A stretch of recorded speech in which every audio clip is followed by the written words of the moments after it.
فامیل؟ من محسنم. محسنم مدیر تدارکات. مدیر تدارکات. فامیلی مدیر تدارکات. مدیر تدارکات. خب آدرس رو بنویسین. اصفهان. دورچه. بله. گردن راه شطور. گردنه راه شطور. راه شطور کنم. راه شطور. نداره. بهارستان. بله. شهرک شاهین شهر. بله. خراسان. پل بزرگمهر.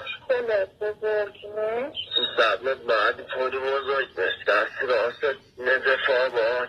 بله. بعد از نزف آباد جورد. خب میرسی به یه سرا. دستی راست میشه خیابون ولی از نه خیابون نزف آبادش. بله. بعد کوچه اولی پل خازو میشه. کوچه پل خازو. بله. یه 200 تا رفتی تو کوچه. دستی راست دوره یه کوچه شاهین شهر. بله. تو این کوچه که رفتی دوباره میخوری به یه